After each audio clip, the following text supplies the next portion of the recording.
Welcome to the Research Like a Pro question and answer series. Today, Diana's talking about genetic genealogy productivity tips. And the two tips are about her weekly workflow of checking for new matches and writing notes, and about tracking autosomal DNA coverage. So, hopefully, this is helpful for you, and you can get some tips for increasing your productivity in a busy field such as genetic genealogy, where we're constantly having new evidence to evaluate and finding matches and targeted testing and doing things that create more work for us. One of the challenges I think with DNA is it can be overwhelming. There's so much data out there, and I sometimes wish I had every hour in the day devoted to figuring out everything I can about my DNA matches. But we all know we don't have time, and the research like approach DNA process does help us focus in on an objective and a certain family. But I thought it would be fun to talk about some things that maybe if you're not actively working on a project, you might do just to keep you in the flow of DNA because we're not always actively working on a project, even though we would like to be. So here's my first tip to create a weekly workflow.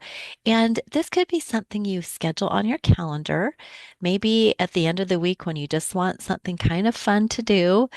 I often like something like this on a Friday or Saturday, and I just want to play a little bit. So you could review new or unviewed matches, not all of them, but just a couple. And then the nice thing is we have those shared matches. And if you have Pro Tools, you've got the extra layer of seeing who they share the most with. And often through those tools, we can assign them to a group depending on how many notes you've put in, how much work you've done on your match list. And if you by chance to find somebody that aligns with your current project, you could give them a star, and really focus on working with those matches, even maybe even a project you did in the past and you found a great new match that would be exciting. So I think it's a good idea to think about doing this because if you don't ever look at those newer unviewed matches, you might be missing something really awesome. So just a quick overview of, how to do this and a couple of examples. If you go to your DNA match list and go to filters, then you can filter by a lot of different things. You can filter directly for all the matches you have not yet looked at. Common ancestor, new. You could see that when I created the slide yesterday, I had 23 new people, and that was exciting. But these unviewed matches are also exciting because often you just don't take the time to go all the way through your match list, especially if you have a lot of matches. And some of those unviewed matches could be in a decent centimorgan range for you to figure out who they are. So let's take a look at what happened when I actually did some of this work. I decided to take a look at an unviewed match that had quite a bit of shared DNA. You can see here, here we go, that this match shared 183 centimorgans. So that's pretty close. That's somebody I really want to discover. It's on my paternal side, and Ancestry gives, all of their recommendations or their ideas, first cousin twice removed or half first cousin twice removed. And of course, we know there are probably a few others out there. Taking a look at shared matches, I saw all the different groups that I've assigned to different people. And I saw that they were in my Schultz great grandparents, and that I had matches going further back on the Royson, the Weatherford, the Klein line. And a lot of them were starred matches, which, to be honest, I can't remember what my starred matches are now. I think I need to have somewhere to note why I'm starring a match. But I think that they might be people when I was working so much on the Kleins. So, anyway, that's another lesson. Somewhere mark what you're doing with your stars. But when you have found a possible side or a possible line for this unviewed match, then you can just add them to a group and add a note. So it didn't take very long to do this. I added it to the Weatherford Klein group, and then I noted that it also had some Eisenhower shared matches, which are on the other branch of the family, which makes me think that this is through my great grandparents because that would cover all of these different lines. So I subsequently have reached out to this is the person who manages this test. I reached out to her and she let me know a little bit more about the family. It's an adoption, and so I'm on the hunt now to just figure out the connection because this is a fairly decent range. And in doing shared matches, I found the sisters and brothers of this match are all in my match list as well. So I put them all together in a little group, and it will be really nice to really know who these, more um, these closer matches are to me. So it's exciting to do a little work and have a little win with your DNA. So let's look at another example. I mean, that was a good one. But here's one where I looked at all my new DNA matches. You can see that they were all pretty small matches, which means they're going to be much harder to track down and figure out who they are related to. So 9 centimorgans all the way up to 17. I decided I would try taking a look at this 17 centimorgan match for one thing. It's a little bit larger, so that might mean that it's a true match and not a false positive. And they also had a tree. I took a look at the tree. No, it did not. It didn't go far enough back to show any connection. But in looking at shared matches, I did find a match who was in a group. And this match had a shared common ancestor. And this match I had already actually, I had not figured out much about this match, but had given it, the W, which I couldn't remember what the W is for. Is it Weatherford or is it another one of my W's? But luckily, you can click on your group and figure it out. And it was a Welch match, which was really interesting. So when you see your possible relationship, it goes back to this major N.W. Welch, and we have not researched back that far nor any of this line. So whether this is a good line, whether this is accurate or not, I really don't know. But now I can go ahead and just mark that new match with a possible Welch, put that in my notes, and then I'll know that I at least looked at it. And if I am doing a project on the Welches, if I've got a little bit of a base started with some matches that come through that line, that could be helpful. So I think it's just a really good idea to every once in a while go in and if you're looking at coming up with a good workflow for the new year, maybe this is something you want to schedule in your calendar. Every week, take a look at a couple of matches and start chipping away at that huge number of matches that you really don't know who they are. All right. So any comments on um, our questions on this? First, a comment. Monique says, I love these productivity tips. Glad to know I have some of the same thoughts. I don't have a lot of time to work on my own projects, but I take a few minutes when I can and do some of these tips to look at and assign new matches. I figure it will help me at some point when needed. I agree completely. Every little note that you've made is so helpful. Yeah, thank you. And I was just thinking that keeping your hand in your DNA matches frequently like that helps you be aware of potential projects that you could work on, ideas for research objectives that maybe you hadn't considered before that could be fun. And, sometimes we get so focused on one line that we really want to solve, and it's kind of a challenge. And sometimes we need to go work on something else for a while. I agree. We need a win. If we have been doing something that's just really hard and we feel like we're spinning our wheels, let's go do something else. So I Yeah, love that idea. and sometimes working on those other projects that seem a little simpler have helped me to develop better skills with understanding the challenging problem. So it can be good to work on something that's solvable. Then you can advance in your understanding and use of DNA evidence. I agree, especially in a scenario where you see these known relationships, you know exactly how people connect, and then you just see the big difference in how much DNA different people inherited from the ancestor. Because unless you really see that in a scenario where you understand it, it might confuse you when you're working on some unknown matches. Because I've seen cousin matches that are the exact same, like second cousin once removed, and one will have so much more than another. So it's really good to get some experience with seeing the range that you can share with people. Super interesting. Well, here's a question that came up when you were showing some of the different filters. Why would you have hidden matches at Ancestry? And I don't know that you or I hide any of our matches, so I had to do a little digging to think about why this might be a thing. I did find the Ancestry support page about how to hide or unhide a match. So that's out there. Uh, if you hide a match, you can still see it if you filter to just see your hidden matches.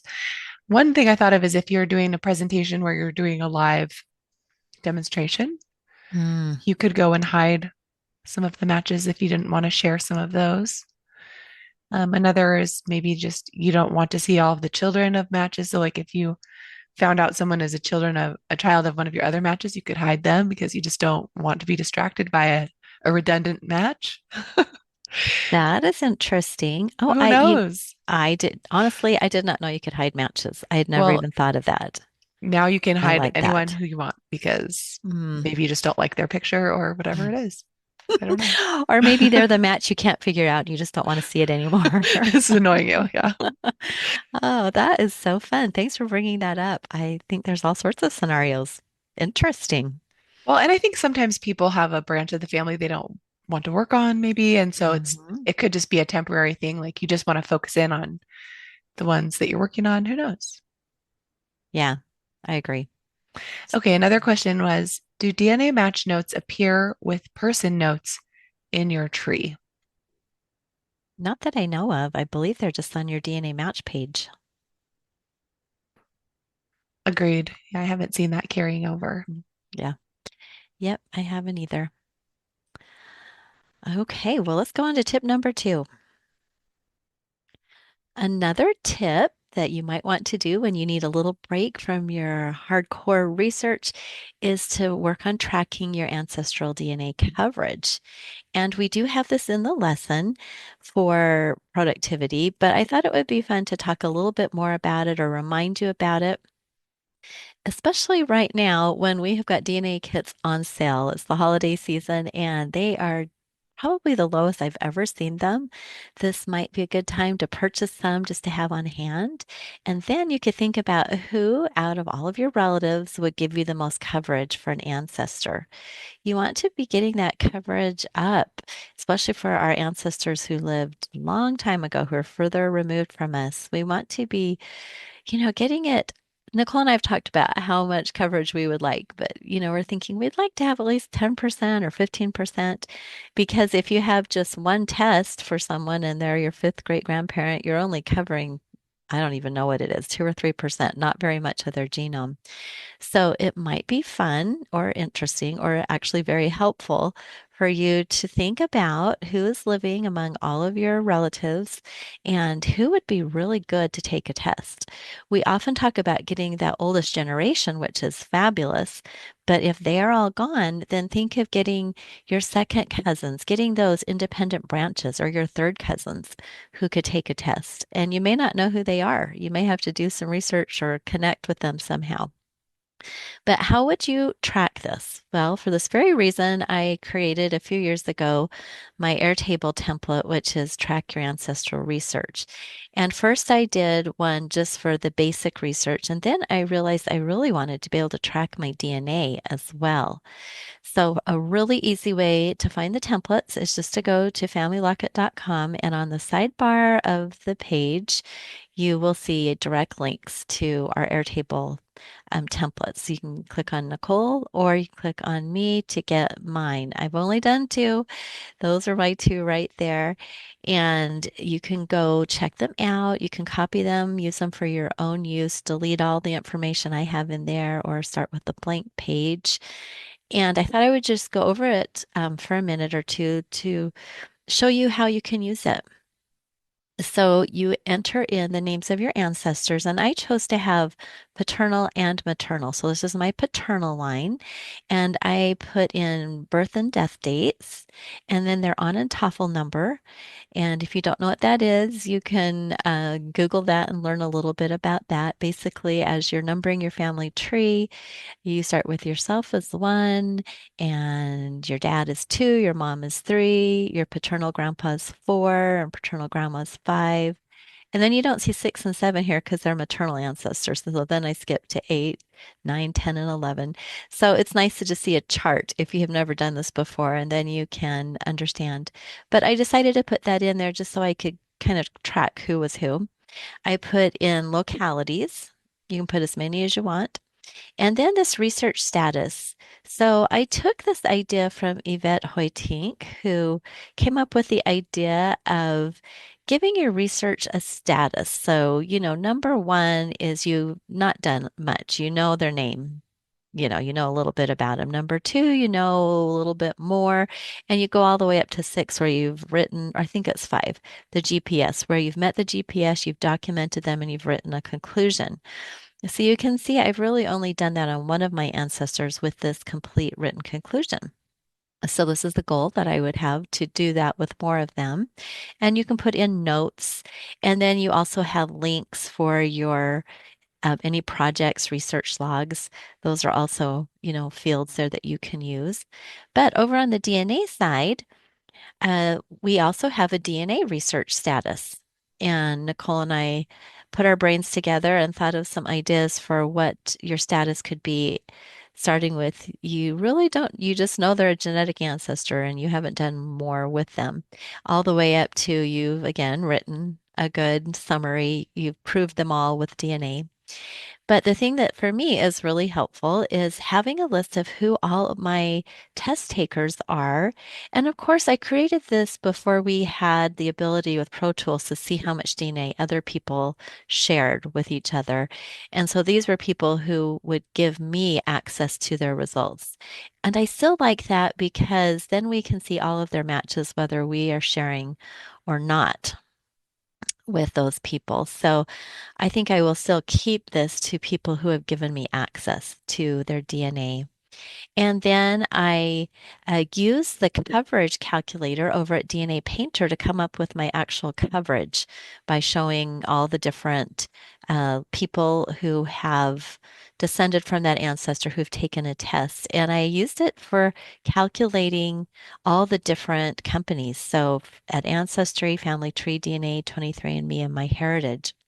And then I also have a place for my Y-DNA tester on this line and my mitochondrial DNA on this tester on this line, and then any notes that I could put in that I need to have, or I've got a possible Y-DNA candidate here. So you can start putting in your notes about who you need, maybe your ideas of which cousin would really help with coverage. And on the DNA Painter coverage calculator, you can put in some hypotheticals and see how that might jump up the coverage. So you can see here with basically the same people all on this line that as I go down by generation, you get less coverage. So for my grandfather, we've got 57% of his genome covered at Ancestry, which is awesome. But when we go down to his let's see which ancestor is this. This is on my Harris line. We go down to Alice. We only have 28% of her genome. So I would love to get those numbers raised up a bit for this level.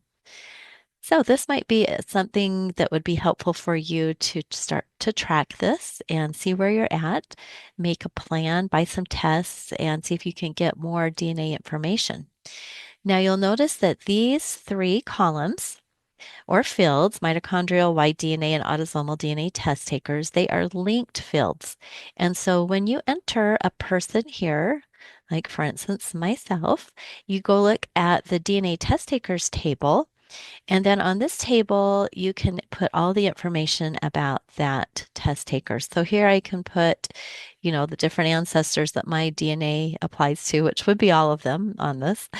Um, the ancestors, the Y-DNA applies to mitochondrial, where they tested, login information, all sorts of things, GED match, kit number, emails, all those types of things. So you can keep all of your DNA people on one Airtable base. For our individual projects, we do something similar, but I wanted to have something that had everyone in one base, which was the reason why I created this. Here is that DNA research status table. So let's take a look at this. This is level 0 is you have an unknown genetic ancestor and you have no DNA matches yet with this common ancestor. And the number 1, you have a potential and you have some matches descending from them. And you have looked at a hypothesis in through lines or theory of family relativity. And then we have some ideas here of things that you could use for working at this level, and then some genealogy standards that you could think about. So this is basically just something for you to use to judge where you're at with each ancestor, how much you've done with them, maybe help you to think of a new objective. Perhaps you have an ancestor who's just at a number 1 and you do have a theory and you decide you want to go to work and do a complete project on that ancestor. So this could be another way for you to take a look at what you've got going on and help you to choose your next DNA project, whether it's just a short 14-day type project or an involved project. Okay, any questions or thoughts on that? Yes. So, what is the difference between your two DNA research templates? Oh, the first one that I showed you on that page where I'm showing you templates does not have DNA. This one has no DNA, and this one has the DNA. So I just recommend use the DNA one because it has everything that this one does, plus all the DNA fields. Okay, great. Another question that came up is, do DNA kits expire? I have no idea. I don't think so, but maybe they do.